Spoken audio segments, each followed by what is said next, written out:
Hey family, I'm calling this video the Headstone of Joseph Hyde.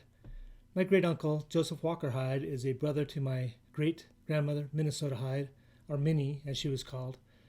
And on my ancestry tree we can find her right here. But if we go down to my grandfather's brother, Carl, and pull up his profile, we'll find a very interesting letter that he wrote.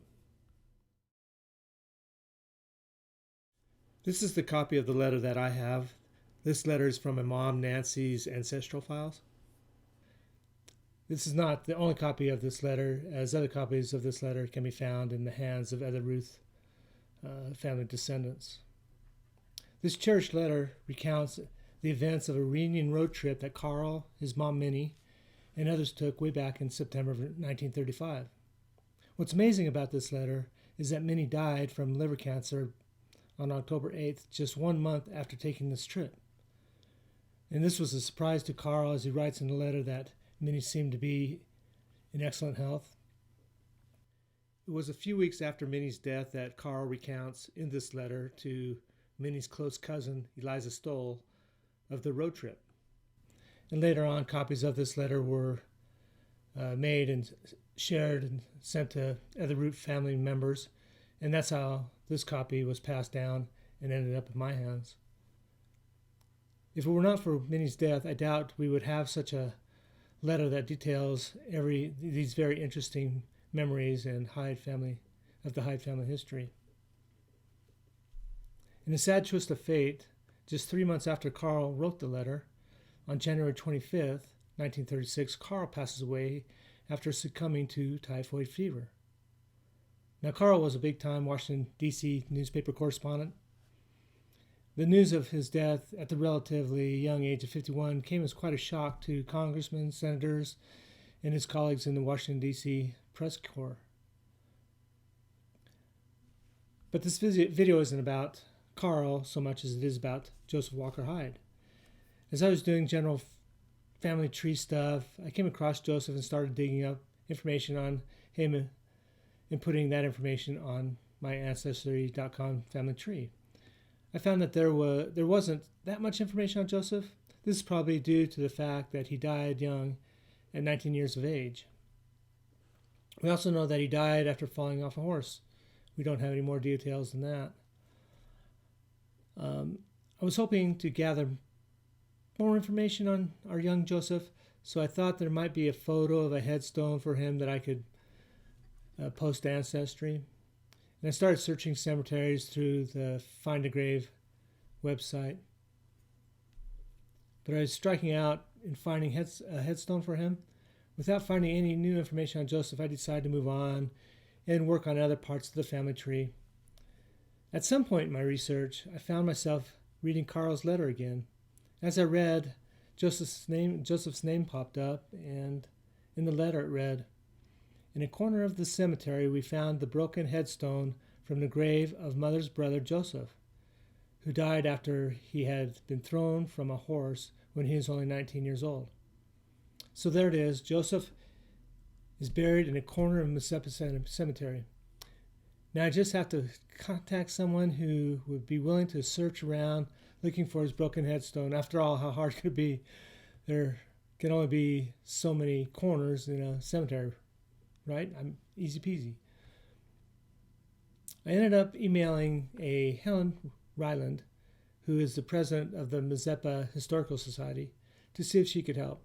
Helen and her husband Mike were great, and they went up to the cemetery several times to investigate.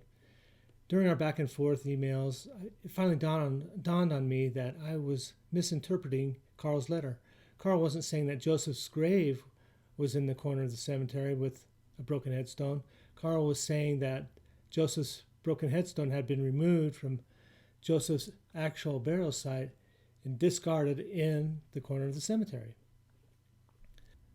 Now that I know Joseph wasn't buried in a corner of the cemetery, just where was he buried? To make matters worse, Helen told me that any cemetery plot maps or records prior to 1870 were lost. Well, Joseph died in 1866. There are no records of Joseph, other than Carl's letter that we have here. Helen was quite knowledgeable of the Hyde and Stoll families who were buried at the cemetery, and she was more than willing to send me a few snapshots of their grave sites. When I saw these photos, I saw these 3 headstones with an empty space between. The 3 headstones we see here are Hyde family headstones. The white headstone on the left belongs to Willard, or Willie as they called him. Willie died before the age of 2 in 1864. Joseph died a short time later in 1866. The 2 headstones on the right are their parents, my great-great-grandparents, Sarah Stoll Hyde and John Hyde. And they died after Willie and Joseph. The plot with no headstone just to the right of Willie would be the logical place to bury Joseph. And to further confirm that there was once a headstone at this spot, Helen's husband Mike probed this location with a rod, and it appeared that a headstone base lay just beneath the grass. I think it is important to know that John and Sarah Stoll Hyde played key roles in the founding and establishment of the town of Mazeppa, Minnesota. The Hyde family clan were upstanding citizens in the community. John and Sarah went on to have 4 boys and 7 girls. I found it very interesting that 6 out of the 7 girls went on to become school teachers. To me, this fact alone speaks volumes about what kind of people the Hydes were. John Hyde played many roles in the building up of Mazeppa.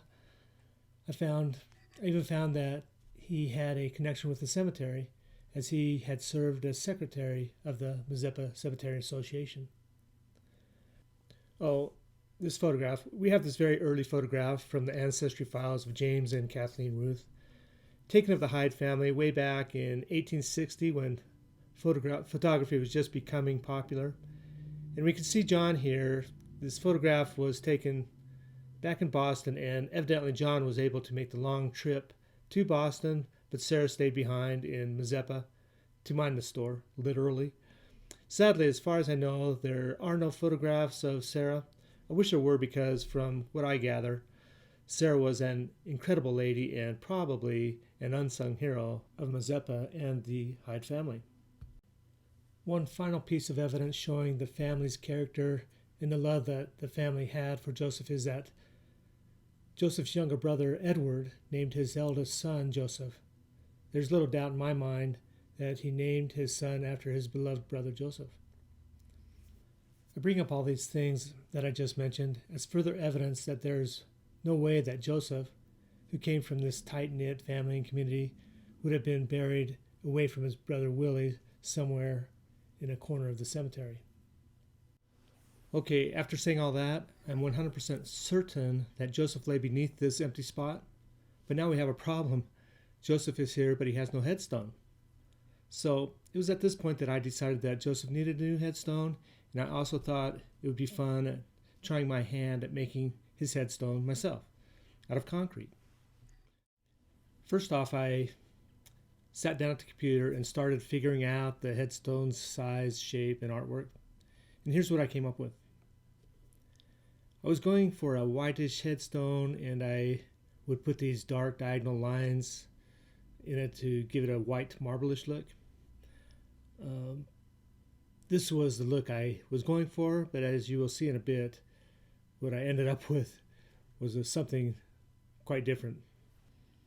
After getting some tips from YouTube, I went down to Home Depot and picked up some melamine board, which is that white particle board we've all seen. It's coated with a smooth white laminate. This is the board we most commonly see in shelving.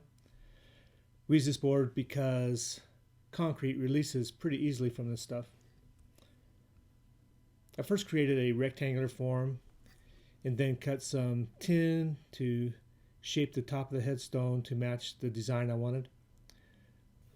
Then I securely blocked the back of the tin so that it would hold its shape when the cement was poured into the mold.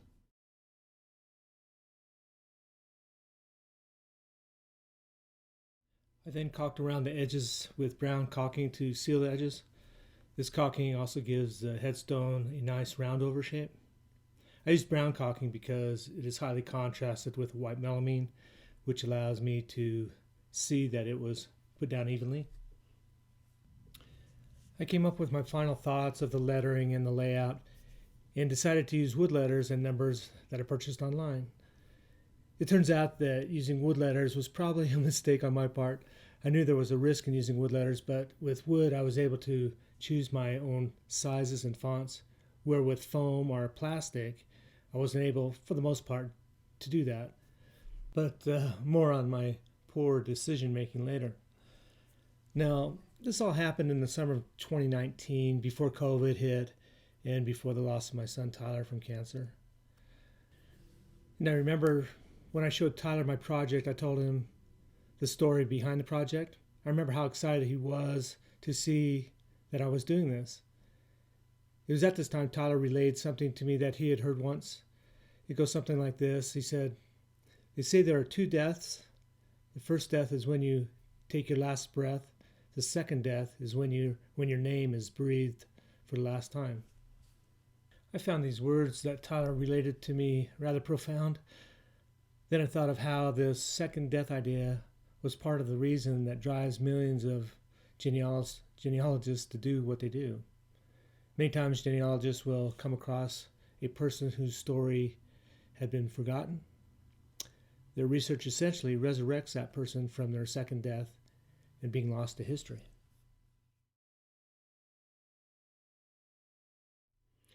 Okay, back to the headstone. I then drew out a tree on a thin sheet of plywood and cut out the tree on my scroll saw.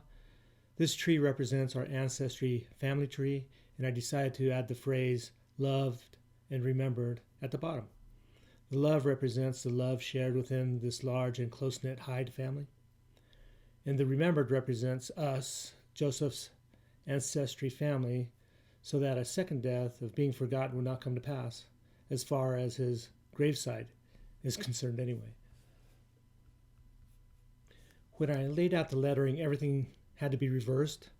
So some of my photos here were taken into a mirror, and that's what we see here.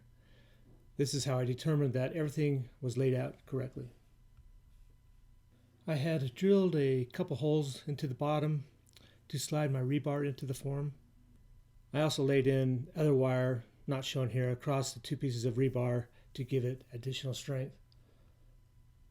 This rebar not only gives the headstone strength, but because it sticks at the bottom, this is how the headstone will be set into the concrete base. Pouring the base will take place at the gravesite when we drive the headstone out to Minnesota this summer. Concrete is usually gray, but in this application I wanted to get it as white as possible.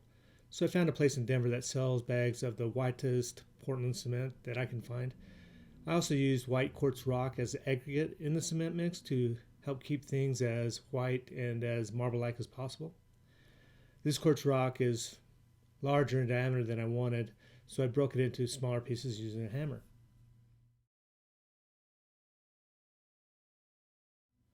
Okay, it was the day of the big pour and I got things all set up. I leveled my workspace, set the form up, and installed my rebar framework. I mixed my quick setting cement and aggregate in a 5-gallon bucket and poured it into the form. At this time, I had a moment of panic as I forgot to plug the holes where the rebar enters the form, and the cement started leaking out from these two holes. After I plugged the holes with paper towels and caulking, I realized I needed to mix another batch of cement to bring my pour up to the top of the form. When I got everything under control, I set my scroll saw next to the form. The vibration from the scroll saw worked pretty good as it vibrated the bubbles to the surface where they would then pop. I then leveled and smoothed my concrete pour with various tools and trowels and such. I regret I didn't have a video of this pour. It would have been pretty entertaining to watch me run around with my head cut off in an effort to plug the leaks. But when it is all said and done, I was pretty happy with how the pour turned out. 2 days later, I was ready to separate the form from the concrete. This was the moment of truth. I did have a video of this big reveal, but somewhere over the last couple years, I lost it. But long story short, the big reveal was very disappointing. Despite using a release agent, the wood letters still stuck to the concrete and chipped out the concrete around each letter, number, and that tree also suffered major damage. My first thought was that the headstone certainly looked aged like this, so maybe I could get it to work as it was. But then I thought I would try to repair the damage the best I could. I decided to place the letters, numbers, and that tree back into their place in the headstone. I then mixed a batch of mortar mix of white Portland cement and then packed and troweled the mortar mix into all the little cavities that were found around these wood pieces. Mortar mix is basically using the cement mix without the rock, like they use when laying brick. I then painstakingly used an X-Acto knife to cut around each of the wood pieces and then carefully lifted out the wood letters and such. After drying, I used a Dremel tool to clean up any rough edges or significant flaws. Although the fix wasn't perfect, I felt it worked out pretty well. And because it wasn't perfect, it gave the headstone that old or aged look, which was just fine, maybe even better, I don't know. I then ordered a few different colors of an acid stain. With a thin brush, I laid the stain down in a diagonal pattern to simulate marbling lines. But because of my fixes in the headstone face wasn't consistently smooth all over, and this created texture problems on the face, and I just couldn't get the marbling look, and I had to bag that idea altogether. Through a lot of trial and error, I stumbled into a pattern that gave the headstone a wood look. For better or worse, this is the look I decided to go with for Joseph's headstone. Personally, I like this look a lot. Over the last couple of years or so, I've seen a bit of fading to it though, so I'm not sure how this acid stain will stand up over the test of time. Regardless of how well the coloring holds, the good news is that Joseph will have a solid concrete headstone that should last for centuries to come. Okay, that's where I'm at with Joseph's headstone project so far. I'm not sure exactly when Marilyn and I will head out to Minnesota to get the headstone set, but it should be in just a few months. After all, we have both received our COVID vaccines now, and we should finally be able to get out of the house. Anyway, thanks for watching.